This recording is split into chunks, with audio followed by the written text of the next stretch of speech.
우리 성령 강림 주일을 함께 기다리면서 성령님에 대해서 알아가는 시간을 가지고 있습니다. 성령님, 혼돈과 공허 가운데 운행하시며 창조하셨고 지금도 창조하시는 하나님의 영이시고 우리와 영원토록 함께 하시는 영이시며 우리가 그리스도를 통해 하나님의 자녀가 되었다 증언하시는 대언자, 보혜사이시며 그 은혜를 모든 육체에 부어주시는 영이라고 지난 시간에 들으셨습니다. 선지자 요엘 그리고 베드로가 모든 육체에 부어주시는 영이라고 했던 것이 특이했죠. 성령과 육체라는 것이 어색합니다. 아마 우리는 우리 심령에 아니면 모든 영혼에 라고 표현하는 것에 더 익숙한 걸지도 모르겠습니다. 그러나 오늘 본문에서도 바울은 분명히 우리 몸이 성령의 전이라고 다시 말하고 있습니다. 그리고 로마서에서는 다시 너희 몸을 산 제물로 드리라고, 그것이 영적 예배라고 선언했거든요. 몸이 성령이 거하시는 집이고 몸을 드리는데 영적 예배라고 하셨습니다. 먼지 중에 우리를 들어 빚으시고 생기를 주셔서 생명이 되게 하신 우리 몸, 여기가 성령께서 임하시는 자리이고 성령께서 열매를 맺으시는 통로이며 하나님께서 영광 받으시는 하나님의 것이라는 것이에요.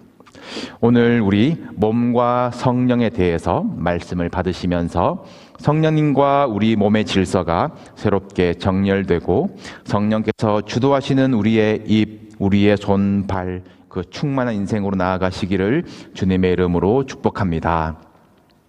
영이라는 것에 대해서 그동안 이미지를 생각해 보셨을 텐데 몸과 영이 분리될 수 있을까요?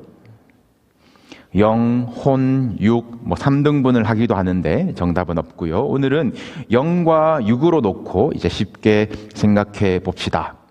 우스갯소리로 아니면 과장하기 위해서 영혼이 가출했다, 영혼이 털렸다, 영혼까지 끌어모았다, 나는 몸만 여기 앉아있다라는 식으로 표현을 하기도 합니다만 우리는 몸과 영혼이 분리될 수 없다라는 것을 알고 있습니다.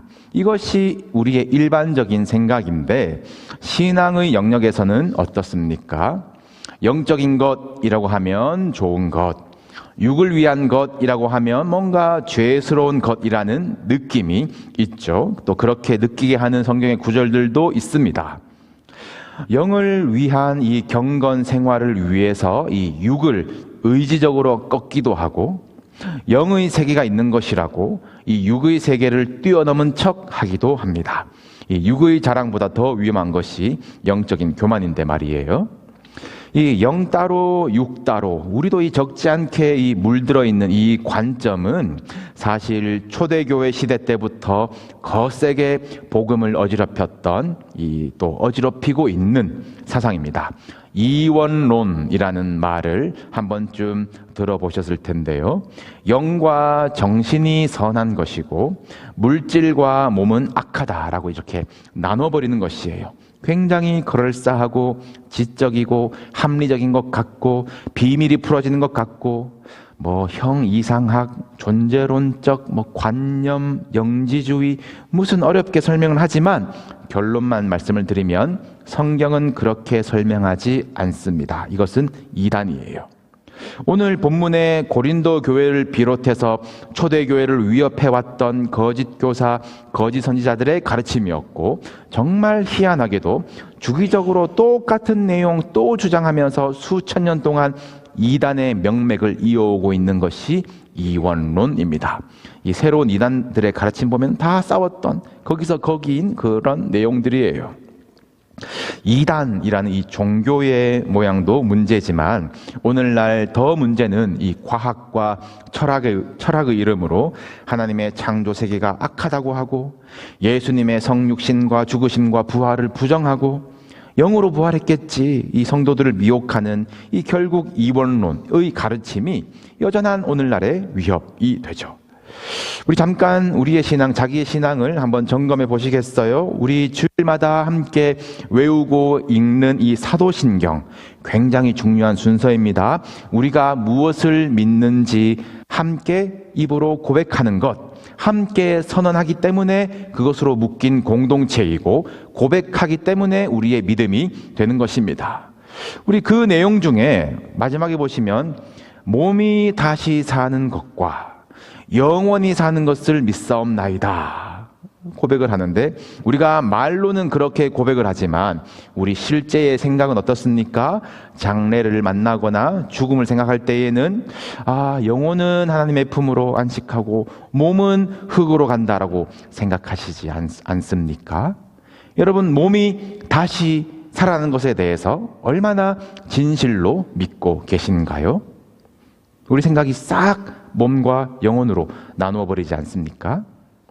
우리 겉사람이 너무 낡아서 그런 것인지, 아니면 씻어도 천국에 안 어울릴 것 같은 그 내 몸의 부정한 느낌 때문인지, 지금 몸으로 다시 살아난다라고 하면 썩 기쁘지 않으실 수도 있겠어요. 물론 우리가 어떤 모양, 어떤 나이로 천국에서 살지 우리는 알 수 없습니다만, 썩을 것으로 신고 썩지 아니할 것으로 다시 살아난다라는 이 몸의 부활은 분명한 말씀입니다. 이 원론은 이게 참 흐려지는 것이죠. 또 우리 생활 가운데, 신앙생활 가운데 슬며시 숨어있는 이 원론은 무엇이 있을까요? 영적이고 신앙적인 그 시간과 공간이 있고, 또 육적이고 세속적인 것이 있다, 분리하고 있지는 않습니까? 분리한다고 거룩한 것이 아닌데요. 먹고 마시는 것 모두 우리의 육을 위한 활동들 아닙니까? 성경은 먹든지 마시든지 무엇을 하든지 다 하나님의 영광을 위하여 하라 하셨어요. 이 자리가 성전입니까? 여기 들어오면 거룩해집니까?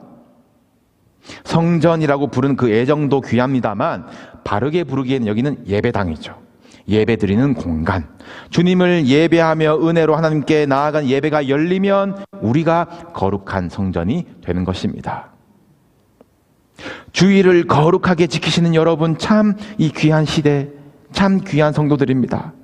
그런데 하나님이 원하시는 것이 우리가 주일에 거룩해지는 것으로 끝이실까요? 아니면 우리 삶의 자리에서 세상을 거룩하게 변화시켜 나가는 것이 하나님이 원하시는 것이겠습니까? 우리 마음으로 결단하고 정성을 다하고 집중하는 것으로 예배 성공할 수 있을까요? 우리의 몸을 산 제물로 찾으시는데 정결하게 하는 그 보혈을 우리 마음에만 바르고 계신 것은 아니십니까? 영혼 사랑, 영혼 구원, 진리, 맞아요. 그러나 이 말이 왜곡될 때가 있죠. 아이고 목사님, 그래도 그 영혼은 사랑하셔야죠. 그 육신은 미워도, 그 육신은 이해 안 돼도 그 영혼은 사랑하셔야죠. 그 말이 아니잖아요. 영혼 구원, 저 사람 딴 데 가 있고 딴 데 보고 있어도, 딴 데 있어도, 그 몸은 딴 데 있어도 영혼은 주님을 향하기를 바라는 요행이 아닙니다. 몸을 사랑하지 않고, 몸을 용서하지 않고, 몸을 구제하지 않고, 몸에 복음이 들리지 않고, 몸이 예배 자리에 와 있지 않고 어떻게 전도했다, 구했다 할 수 있겠습니까? 영혼과 몸을 우리가 나눠서 생각하고 대하면 안 되는 거예요. 하나님 나라를 사는 신앙은 보이지 않는 미래의 어떤 것, 영의 것, 마음의 것에 국한되지 않고 몸으로, 행실로, 현재에 구체적으로 표현되는 것이 하나님의 나라입니다. 우리의 생각으로 믿고 우리의 결심을 드리는 것이 아니라 우리의 결심을 몸으로, 행실로, 순종으로 드리는 것이에요. 예수님은 아버지의 생각, 아버지의 원대로 몸으로 드리시는 것으로 순종하셨고 몸으로 살아나셨습니다. 성령님도 우리 몸을 처소 삼아 집을 지으시기를 원하세요. 성령님의 열매를 우리 몸으로 나타나게 하셔서 말과 행동과 태도와 성품을 바꾸시고 우리에게서 예수 그리스도가 드러나도록 일하십니다. 우리 몸이 성전이래요. 여러분, 구약에서 성전의 기능을 생각해 보십시오.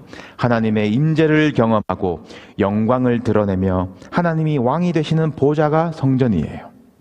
에스겔서의 환상대로는 이 생명의 강이 솟아나 사방으로 흘러 넘칩니다. 이제는 우리 몸이 성전이래요. 그 배에서 생수의 강이 흘러나오리라. 우리 몸을 성전으로 내어드리지 않고 이 성령의 충만, 성령님의 주도하심과 하나님의 통치는 임할 수가 없으며 우리의 영적 성숙도 이루어질 수 없습니다. 마음으로만 하나님이 왕이십니다가 아니라 내 몸의 통치권과 소유권을 넘겨드려야 하는 것이에요. 왜냐하면 하나님께서 우리 몸을 값으로 사셨기 때문입니다. 오늘 함께 읽으셨죠? 너희는 너희 자신의 것이 아니라 값으로 산 것이 되었으니. 여기 값이라고 하는 것은 응당한 대가를 말하는 것이고, 산 것이라고 하는 것에는 속량, 이 완납, paid off 한 것을 완납한 지불을 말하고 있어요. 하나님이 무슨 대가, 얼마를 치르셨죠? 우리의 몸을 사시기 위해서 어떤 값을 응당하다, 이거는 손해보는 거래가 아니다 라고 흔쾌하게 지불하셨습니까? 아들이에요. 아들을 십자가에 내어주셨습니다. 우리로는 갚을 수도 없고 환산할 수도 없는 그 가치를 우리를 위해서, 우리의 몸을 구원하시기 위해서 지불하셨습니다. 그것을 은혜라고 하는 것이에요.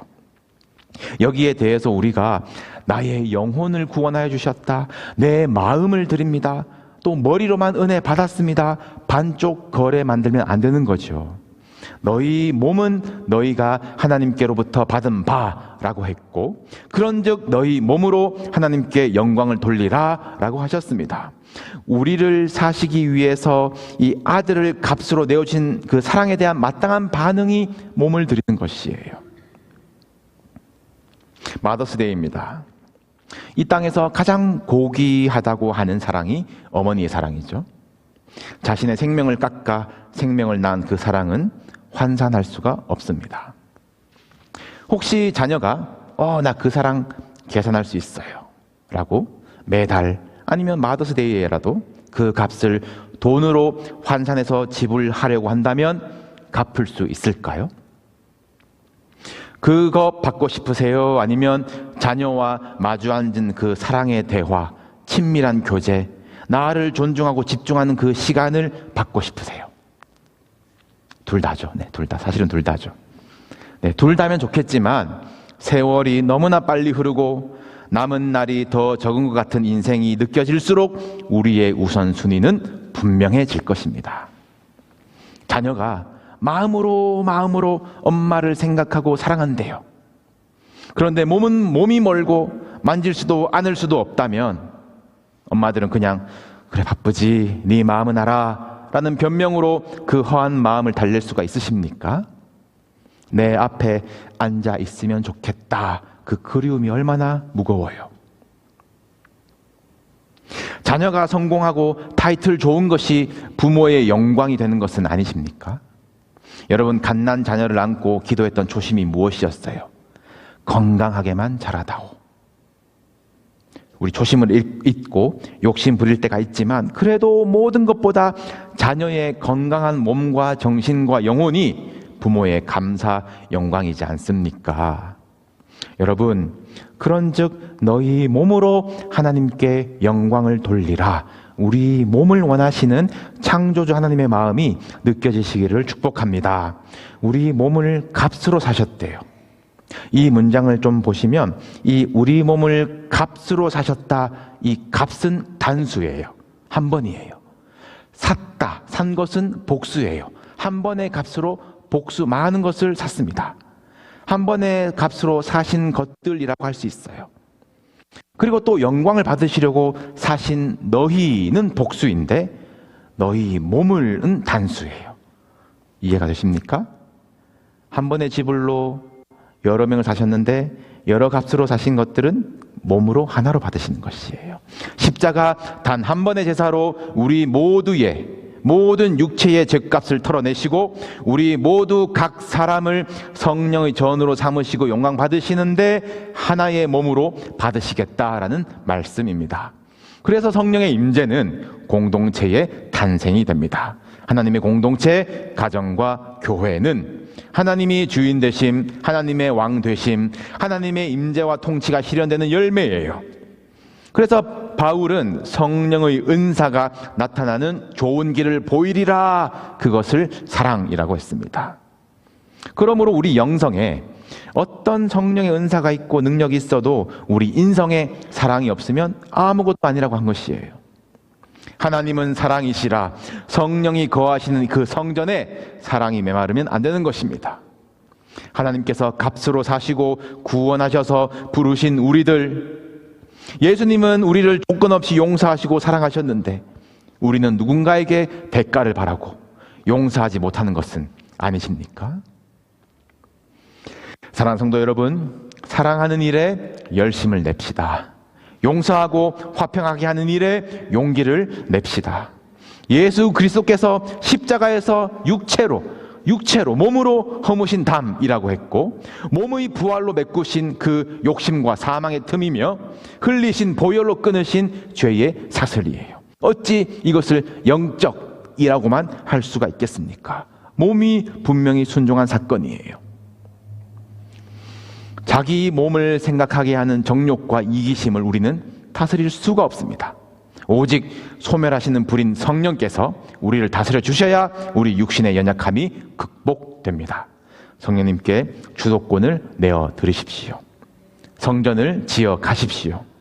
보혈의 값으로 속량받은 우리 각 사람을 성령께서 가정으로, 교회로 한 몸을 이루게 하시고 성령의 처소를 세워 나가십니다. 우리 여기에 대한 바울의 권면의 말씀을 함께 화면으로 읽으시겠습니다. 에베소서 2장 13절로 22절의 말씀, 우리 참 귀한 말씀인데 우리 한 절씩 교독해 보시겠습니다. 제가 먼저 읽겠습니다. 이제는 전에 멀리 있던 너희가 그리스도 예수 안에서 그리스도의 피로 가까워졌느니라.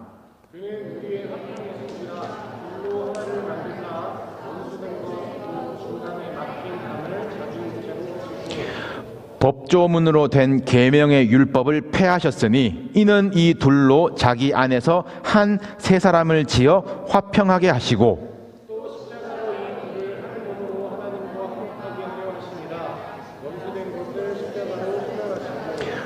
또 오셔서 먼 데 있는 너희에게 평안을 전하시고 가까운 데 있는 자들에게 평안을 전하셨으니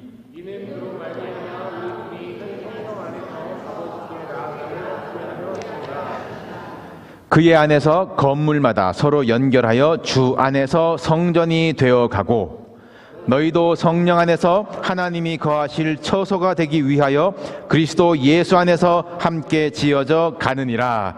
아멘. 우리 가정과 교회, 죄와 사망의 권세에 이기신 예수 그리스도께서 주님의 육체로 허무시고 세우신 처소입니다.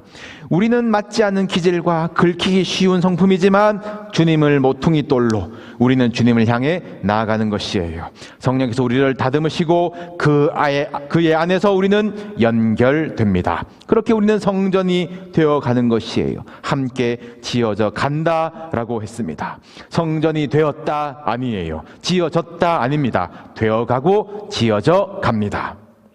아직 한참 공사 중인 어지러운 우리의 마음, 질서 없는 우리의 몸, 이 모든 육체에 성령을 부어주시고 하나님이 거하시고 다스리실 처소를 세워 나가시는 것이에요. 어머니들, 출산했다고 어머니 되셨습니까? 아니잖아요. 어머니가 되어가는 과정 중에 아직 계시지 않습니까? 포기한 사람들 얼마나 많은데요. 어머니가 어머니 되게 하는 힘은 출산 경력이 아니라 사랑입니다. 하나님은 사랑이십니다. 성령의 열매 첫째는 사랑입니다. 예수님의 명령은 마음을 다하고 목숨을 다하고 뜻을 다하고 힘을 다하여 주 너희 하나님을 사랑하라. 그리고 네 이웃을 네 몸과 같이 사랑하라 하셨습니다. 우리의 몸으로 사랑의 신 하나님이 드러나게 합시다. 성령의 열매를 맺으며 가장 좋은 은사로 사랑으로 섬깁시다. 우리의 몸, 목숨 다해 주를 사랑하며 우리의 이웃을 우리 몸을 사랑하듯이 사랑합시다. 마더스데이에는 꽃을 들고 선물을 준비해야 해가 되면 율법이에요. 그러나 사랑하기 때문에 꽃을 들고 선물을 준비하는 마음에는 자유와 기쁨이 있습니다. 그러므로 사랑은 율법의 완성이에요. 우리 남편들 율법에서 자유하시길 축복합니다. 네. 사랑하는 성도 여러분, 기도하는 자리로 오시라. 나와서 섬기시라. 말씀을 읽으시라. 전도하시라. 몸이 피곤한 이 일들이 여러분들에게 율법이 되지 않기를 원합니다. 헤아릴 수 없는 주님의 큰 은혜를 받았기 때문에 하나님이 나 같은 심보도 의롭다고 해주시고 나 같은 몸도 내 아들 내 딸이라고 하셨기 때문에 성령께서 내 몸과 마음 전 인격을 사셨고 다스리시기 때문에 사랑해서 기쁨으로 되어지는 일들이 있으시기를 축복합니다. 몸으로만 말고 또 마음으로만 말고 몸과 마음으로 어머니를 감동하게 하는 오늘이 되십시오. 하나님도 그렇게 섬기며 교제합시다. 성령께서 집을 짓고 계십니다. 하루하루 우리 몸에 생기가 돌고 아름다운 성품으로 열매를 맺으며 공동체를 변화시키는 우리의 몸, 그렇게 하나님께 영광을 돌리시는 여러분들의 몸, 마음, 영이 되시기를 주님의 이름으로 축복합니다.